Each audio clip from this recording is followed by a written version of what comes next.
Bom, eu sou o Gálvaro Júnior, esse é o nosso 5.5.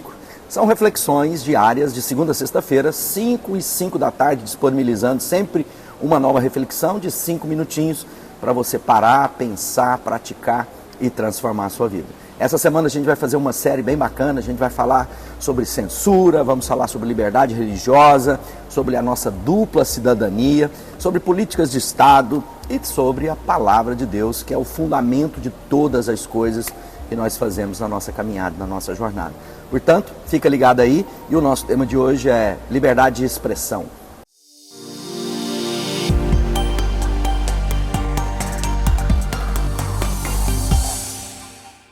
Bom, é isso aí. Vivemos em dias bem desafiadores, né? Dias tensos, mas que é próprio do crescimento da nação, do amadurecimento da nação, das novas tecnologias que chegaram, né? Quando a gente está falando sobre muitas coisas ao mesmo tempo, isso pode trazer uma certa confusão, mas são tempos novos que a gente não tinha antes, quando nós tínhamos aí o monopólio da informação, onde as pessoas ouviam, né? Ou por parte do Estado ou de alguns veículos de comunicação. Isso causa muitas dificuldades, isso causa muitos desafios, mas também promove uma voz daquilo que é a maioria, ou pelo menos o engajamento aí nas redes sociais, principalmente nos dias de hoje. O que eu quero falar hoje é, nós somos o povo, né, como cristãos, eu e você cristão, e eu quero falar aos cristãos, né? Toda a nossa reflexão é baseada nas Escrituras Sagradas, ou seja, para nós aquilo que é referência absoluta é a Bíblia, não é o que eu penso, o que eu acho, as tradições, as ideologias, as filosofias, mas aquilo que nós entendemos a partir da leitura, meditação e revelação do Espírito Santo quanto às Escrituras Sagradas. Nós somos o povo da boa notícia, eis que, né, vos trago os grandes boas novas para todo o povo. Nasceu na cidade de Davi o Salvador, que é Cristo o Senhor. Somos aqueles que devemos anunciar isso a tempo e fora de tempo. Então, para nós, liberdade de expressão, ou seja, de fala, é extremamente fundamental para uma sociedade saudável. Nós estamos vendo nesses dias muitas controvérsias a respeito das censuras, que sem que nos apercebamos vai voltando, né? Ou vai se estabelecendo no coletivo. Isso é um problema muito grande para qualquer nação que quer crescer em democracia, em expressão, em liberdade plena que a nossa Constituição garante, né? Bom, eu quero lembrar, lá em Atos 5:29, houve um momento em que os apóstolos foram constrangidos pelas autoridades daqueles dias que eles não deveriam mais pregar a respeito de Jesus Cristo. E a fala deles, né, a fala ali de Pedro foi, olha, o que importa é obedecer a Deus e não aos homens. Ou seja, a livre expressão da pregação, da palavra, da bondade, da misericórdia, da alegria, da esperança, da fé, precisa ser preservada para todas as religiões. É bom que se fala sobre isso, né? Todos os pensamentos, por mais absurdos e contraditórios, precisam encontrar lugar de liberdade para ser dito publicamente. Isso é fundamental na nossa vida. E eu recentemente estava numa reunião de países latino-americanos, latinos na verdade, porque inclui a Espanha. Havia ali 22 países na Aliança Evangélica Latina e estavam presentes 21 desses 22, mais alguns países convidados que estavam lá. E algumas preocupações são sempre presentes na Latinoamérica principalmente, que é liberdade religiosa, liberdade de expressão. Eu estava vendo um site e lá diz que nós temos 9 países governados por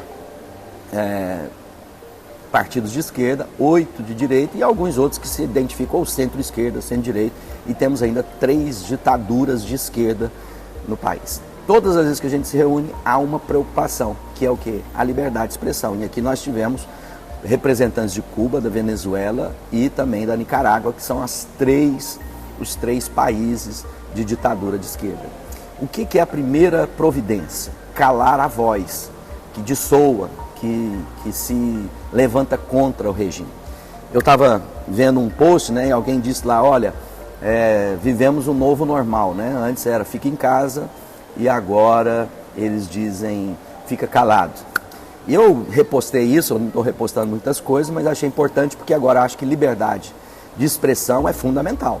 E aí eu não estou dizendo para um lado ou para outro lado, mas para qualquer um que queira se expressar, porque é fundamento daquilo que nós cremos como uma saudável sociedade. E alguém veio e postou embaixo assim, é melhor ficar calado do que falar fake news, né? Aqui está o paradigma e o grande desafio a ser aprendido. Bom, de fato, né?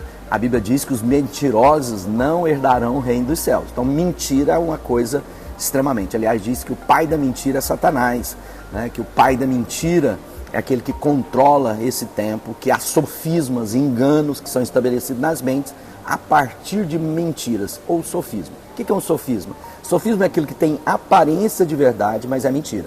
Por exemplo, nós estamos vendo várias coisas, né, de ambos os lados aí, em que eu tiro uma fala e não coloco o contexto. Foi o que o diabo fez com Jesus na tentação. Ele fala a palavra de Deus, mas fora do seu contexto, ela tem outra conotação. Então preciso de toda a palavra de Deus, a gente vai falar isso em outro vídeo. Toda a escritura sagrada, e não apenas fração dela. Mas eu quero dizer o seguinte, é melhor eu viver num lugar de liberdade, mesmo que aqueles que mentem têm voz, ou eu vou colocar alguém para dizer o que é verdade e o que é mentira. Agora pensa comigo como um cristão. O que é verdade e o que é mentira à luz dos nossos dias, né? A verdade se tornou totalmente relativa, não é verdade? É o que eu penso, é o que você pensa e as pessoas assim seguem. Agora vamos pensar na nossa pregação. Quem vai dizer para nós, olha, isso é pregação de ódio, então você tem que ser tirado das redes sociais, porque você está dizendo que aquele que não crê em Jesus vai para o inferno. Bom, ou quando a gente diz, eu creio na ciência, e aí a gente vai dizer, não, Jesus andou sobre as águas. E alguém vai dizer, isso é mentira, porque não é possível, pela física, comprovamos que ninguém pode andar sobre as águas. Ou quando a gente vai dizer, há um só caminho, verdade e vida. E alguém vai dizer, você está me ofendendo, porque você está dizendo que é o único que tem a verdade é você. Está vendo que quando a gente começa a entrar na ministração da palavra de Deus, nós vamos encontrar, né, a ofensa a muitas pessoas?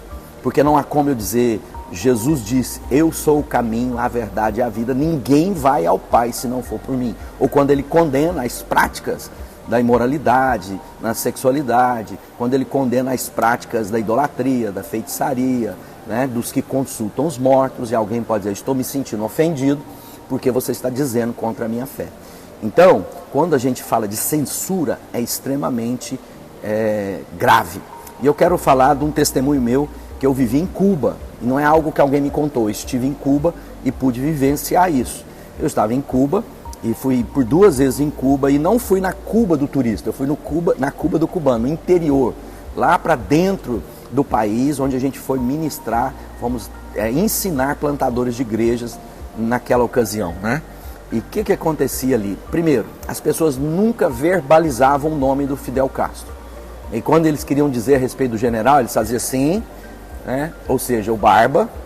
E quando eles quiseram falar sobre o regime da opressão, né, do governo, eles batiam como se fosse aqueles que têm as patentes. Então havia muito medo, porque haviam delatores em todo lugar.